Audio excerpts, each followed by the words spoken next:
The central theme of the Democratic Party should be breaking the unholy alliance between corporate greed and corrupt government. Back in the day, that was what built the FDR coalition. That's what built the LBJ coalition. And I think alongside Senator Bernie Sanders, we're going across the country energizing countless voters around this idea. Because look, for folks viewing at home, you may disagree with me or Senator Sanders on this social issue or that one.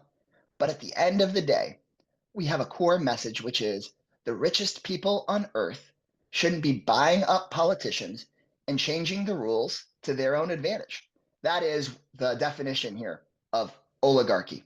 And we've got to get big money out of politics and make sure that taxpayer dollars are going to the common good, not going to somebody that wants to buy their fifth yacht. And that when you work, you should be paid a fair wage for a full day's worth of work. You shouldn't be working just to make somebody ultra rich so they can go pal around with their politician friends.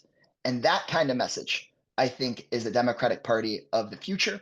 And it's why we just had the biggest rally that anybody's ever recorded in the history of the state of Arizona.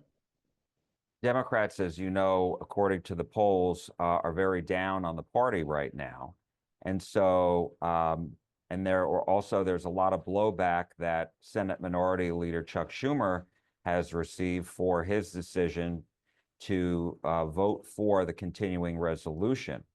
And so I'm just wondering how do Democrats get out of the wilderness by doing what you suggested? I think Democrats get out of the wilderness if we're willing to stand and fight for working class people. There have been some of the biggest Democratic pundits in the country who've said, don't stand and fight, roll over and play dead. And that is their words in the big black headlines in the New York Times. If we think that rolling over and playing dead is going to inspire voters, I think the voters are going to correct that very quickly. And we saw in Arizona in one day, standing in the heat for hours, 23,000 people in Tucson ready to stand and fight. And so I do think that a Democratic elected officials show courage, show that we're willing to stand and fight, show that we're not going to be complicit in Elon Musk's plundering and ransacking of taxpayer money, that the voters will be on our side.